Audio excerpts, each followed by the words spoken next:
Hello friends, welcome to EPG Pathshala. I am Dr. Ajay Solkhe, presently working as Assistant Professor, University School of Management, Kurukshetra University, Kurukshetra, Haryana. We will be discussing the significance of the concept of worker participation management, methods of worker participation management, and some of the important issues and measures for effective worker participation management in India. Upon completion of this module, a student should be able to understand the very importance of the worker participation management and how the worker participation management can be granted in the organizations. We will be discussing recent trends and scenario with respect to worker participation management in India, the important issues and measures for effective worker participation management in India. About worker participation management. Workers' participation management decision making is a very highly complex concept. The notion that workers should participate in the management of enterprises which employ them is not a new concept. It has apparently existed since the beginning of the Industrial Revolution. However, its importance increased gradually over a period of years due to the growth of large scale enterprises, increases in workforce, paternalistic philosophy, and practice of informal consultation. Moreover, the growth of professionalism in industry, advent of democracy, and development of the principle of social justice, transformation of traditional labor management relations have added new dimensions to the concept of participative management. Philosophy of worker participation and management. The philosophy underlying workers' participation stresses upon some of the important things. Very first is democratic participation in organizational decision making, maximum employer-employee collaboration, minimum state intervention, realization of a greater measure of social justice, greater industrial efficiency, and lastly, higher level of organizational health and effectiveness. Talking about the significance of the concept of worker participation management, the essence of labor participation in management lies in the firm belief and confidence in the individual, in his capacity for growth and learning, in his ability to contribute significantly with his hands, head as well as his heart. And this implies discarding the narrow conventional outlook of antagonism of interests and substituting in its place a community of purpose and extending cooperation in promoting the well-being of labor and management in industry. GDH Cole noted that the industrial democracy at the top through nationalization is an inefficient condition to ensure workers' involvement in enterprises. Unlike in politics, in the case of industry, workers are connected mostly with the shop floor issues. Better participation and greater responsibility in the decision making process on the part of the general workers would perhaps tend to develop in them organizational loyalty, confidence, trust, favorable attitude towards supervisors, and a sense of involvement in the organization. The schemes of workers' participation in management, among other measures of industrial reform, are expected to democratize the industrial milieu and ensure egalitarianism in the process. Various researches conducted at the Tavistock Institute, London, revealed that autonomous and cohesive work groups committed to the holistic task were more efficient and healthier than the work groups without cohesiveness and responsibility. The growing realization of these facts led to the adoption of the Philadelphia Charter by the International Labour Organization in 1944. What the declaration says that is, all human beings, irrespective of race, creed or sex, have the right to pursue both their material well-being and their spiritual development in conditions of freedom and dignity, of economic security and equal opportunity. In this context, Gulzarilal Nanda observed, the scheme of workers' participation is the culmination of a series of steps aimed at giving the workers a feeling of having a place of their own in the industrial and social structure of the country, which ultimately provides a social base for building up the country's industrial edifice. In nutshell, the concept of worker participation management is significant because the participation enhances the employee's ability to influence decision making at different tiers of the organization hierarchy with concomitant assumptions of responsibility. The participation incorporates the willing acceptance of responsibilities by the body of workers. As they become a party to decision making, they have to commit themselves to the implementation of decisions made. What are the methods through which worker participation management can be given in organizations? Some of the methods are Works Committee, Joint Management Council, Joint Council, Unit Council, Plant Council, Shop Council, Worker Representative on the Board of Management, Workers' Participation in Share Capital, Employee Director in Nationalized Bank, and Workers' Share in Equity. Talking about the very first, that is Works Committee. Under the Industrial Dispute Act 1947, every establishment employing 100 or more workers is required to constitute a Works Committee. It consists of equal number of representatives from the employer and the employees. The main purpose of the Works Committee is to provide measures for securing and preserving amity and good relations between the employer and the employees. Here the purpose is to promote good industrial relations. Representatives of employees will be selected by secret ballot. What are the functions of Works Committee? The Works Committee deals with matters of day-to-day functioning at the shop floor level.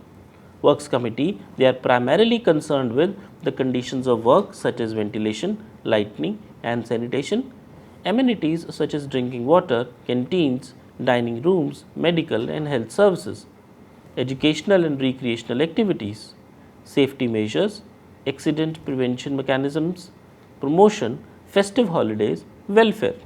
The second method of worker participation management is joint management councils. The Industrial Policy Resolution 1956 reiterated that in a socialist democracy, labor is a partner in the common task of development and should participate in it with complete enthusiasm. There should be a joint consultation, and workers and technicians, they should wherever possible be associated with progressively with the management. Accordingly, in 1958, joint management councils were introduced. Functions of the joint management councils: they are supposed to be responsible for the welfare, safety, vocational training, preparation of holiday schedules and similar other activities. They were also to be consulted on matters relating to changes in work practices, amendment or formulation of standing orders, rationalization, productivity, etc. Joint councils. At every decision, region, zonal level, or as may be considered necessary in a particular branch of an organization service employing 100 or more people, there shall be a joint council. The main features of the joint council shall be that each organization or service shall decide the number of councils to be set up for different types of services rendered by it in consultation with the recognized unions or workers as the case may be, in the manner best suited to the local conditions. Only such persons who are actually engaged in the organization or service shall be members of the joint council. The tenure of the council shall be of 2 years. Features of joint council: the chief executive of the organization or service or of its divisional, regional, zonal branch as the case may be shall be the chairman of the joint council. There shall be a vice chairman who will be chosen by the worker members of the council. The joint council shall appoint one of its members as its secretary, who will prepare the agenda, record the minutes of the meeting and report on the implementation of the decisions arrived at every meeting. The joint councils shall meet whenever considered necessary, but at least once in a quarter.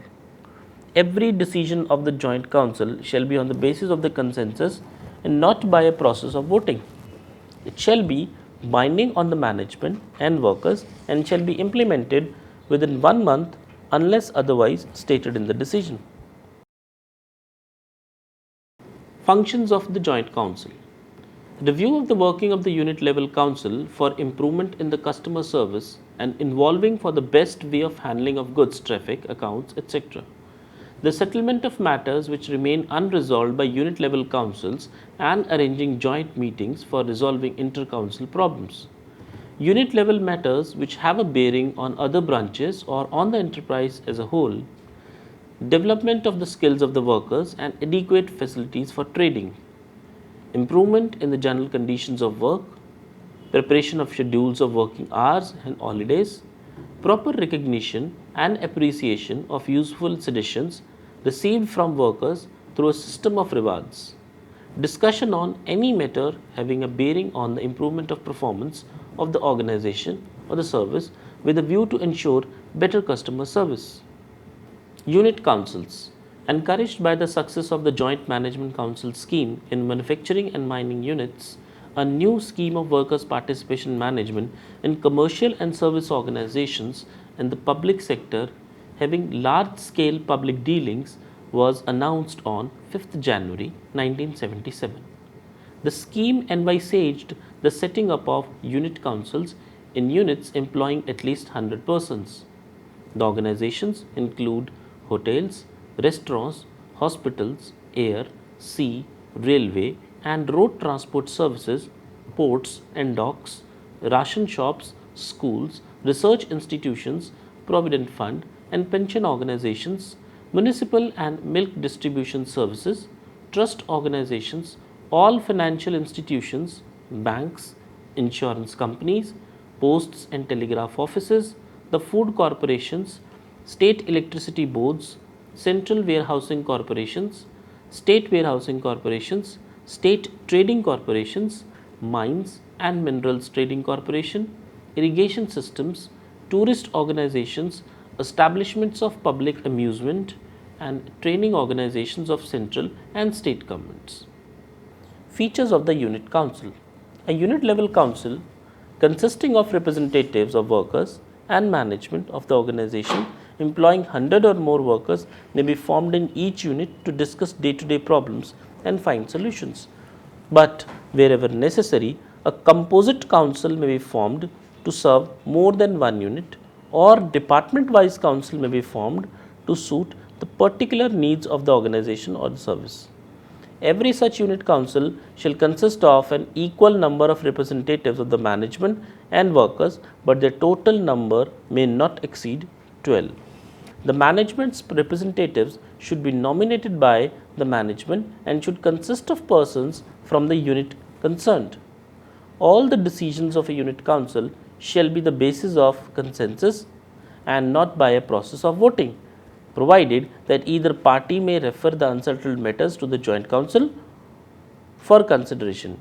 Every decision of a unit council shall be implemented by the parties concerned within a month, unless otherwise stated in the decision itself. The management shall make suitable arrangements for the recording and maintenance of minutes of meetings. A unit council once formed shall function for a period of 3 years. The council shall meet as frequently as is necessary, but at least once a month. The chairman of the council shall be a nominee of the management. The worker members of the council shall elect a vice chairman from among us themselves. Looking at the functions of the unit council, very first is to create conditions for achieving optimum efficiency, better customer service in areas where there is direct and immediate contact between workers at the operational level and the consumer, higher productivity and output. To identify areas of chronically bad, inadequate or inferior service and to take necessary corrective steps to eliminate the contributing factors and evolve improved methods of operation. To study absenteeism problem and recommend steps to reduce it. To eliminate pilferage and all forms of corruption and institute a system of rewards for this purpose. To suggest improvements in the physical conditions of work such as lighting, ventilation, dust, noise, cleanliness, internal layout and the setting up of customer service. To ensure a proper flow of two-way communication between management and workers. To recommend and improve safety, health and welfare measures to ensure efficient running of the unit. To discuss any other matter which may have a bearing on the improvement of performance in the unit for ensuring better customer service. Looking at the plant councils. The plant council is formed in pursuance of the recommendations of the second meeting of the group of labour at New Delhi on 23rd September 1985. The scheme is applicable to all central public sector undertakings except those which are given specific exemption from the operation of the scheme by the government. What are the features of the plant council? The plant council, there shall be one plant council for the whole unit. Each plant council should consist of not less than 6 and not more than 18 members. There should be parity between the representatives of employees and employers. One third of the employees representative should come from the supervisory staff level. If the number of women employees 50% or more of the total workforce, at least one representative should be a woman employee. Only such persons as are actually engaged in the unit should be members of the plant council. Its tenure shall be for a period of 3 years. The chief executive of the unit shall be the chairman of the plant council. The vice chairman shall be elected from among the employees. The plant council shall appoint one of its members as secretary. The council shall meet at least once in a quarter. Every decision of the plant council shall be on the basis of consensus and not by voting, and shall be binding on both the employees and the employer. The decisions so arrived at shall be implemented within a month unless otherwise stated in the decision itself. Shop councils. In every industrial unit employing 500 or more workers, the employers shall constitute a shop council for each department or shop, or one council for more than one department or shop, on the basis of the number of workers employed in different departments or shops. Each council shall consist of an equal number of representatives of employers and workers. The employer representatives shall be nominated by the management and must consist of persons from the unit concerned. All the representatives of workers shall be from amongst the workers actually engaged in the department of the shop concerned. The total number of members may not exceed 12. All the decisions of the shop council shall be on the basis of consensus and not by voting. Every decision of the shop council shall be implemented by the parties concerned within a period of 1 month unless otherwise stated in the decision itself, and a compliance report shall be submitted to the council. A shop council once formed shall function for a period of 3 years. The council shall meet as frequently as is necessary, but at least once a month. The chairman of the shop council shall be a nominee of the management. The worker members of the council shall elect a vice chairman from amongst themselves. Functions of the shop council. Shop council aims at to assist management in achieving monthly, yearly production targets, to improve production, productivity and efficiency, including elimination of wastage and optimum utilization of machine capacity and manpower, to specially identify areas of low productivity and take the necessary corrective steps at shop level to eliminate relevant contributory factors, to study absenteeism in the shop department and recommend steps to reduce it, to suggest safety measures, to assist in maintaining general discipline in the shop department, suggest improvements in physical conditions of working, lighting, ventilation, noise, dust, etc., and reduction of fatigue. Suggest welfare and measures to be adopted for efficient running of the shop department, to ensure proper flow of adequate two-way communication between the management and the workers, particularly on the matters relating to production schedules and progress in achieving the targets that have been set. Suggest technological innovations in the shop, to assist in the formulation and implementation of quality improvement program, to determine and implement the work system design, to formulate plans for multiple skill development program, to assist in the implementation of cost reduction program, to supervise the group working system, to ensure a periodic review of the utilization of the critical machines. Workers' representative on the board of the management. On the recommendation of the ARC, that is Administrative Reforms Commission, made in its report on public sector undertaking, the Government of India accepted it in principle that representatives of workers should be taken on the board of directors of public sector enterprises. Looking at the features of the scheme, the representatives of the workers on the board should be those actually working in the enterprise. To begin with, participation should be limited to companies which employ 1,000 or more persons, excluding casual and the badli workers. The definition of workmen as given in the Industrial Dispute Act 1947 would be appropriate for the scheme. The participation at the board level should be introduced if at least 51% of the workers vote in secret ballot in favor of this participation. Before fixing the proportion of worker directors on the board, a more detailed consideration should be given to the issue by the central government. The worker director will be elected by all the workers of the company through secret ballot. Each voter will have a cumulative voting rights. The prerequisite of the scheme of worker participation in management shall be training in the business of the company. The presence of the worker director on the board should not lead to any breach in the confidentiality of the information required by him. The Reforms Commission did not favor a two-tier representation, that is, a supervisory board and the smaller management board. Employee director in Nationalized Bank, 1970. A few public undertakings in the country have introduced the scheme on experimental basis. A great enthusiasm has been shown by the banking industry. One director on the board of each nationalized bank is appointed by the central government from among the employees of that bank, who is a worker and is chosen out of a panel of 3 employees furnished to the government by the representative union within the prescribed period. Another scheme is Workers' Share in Equity, 1985. The 1985-86 union budget made provisions for offering stock options to employees up to a total of at least 5% of the total shares. Now, this was intended to enhance workers' participation in management.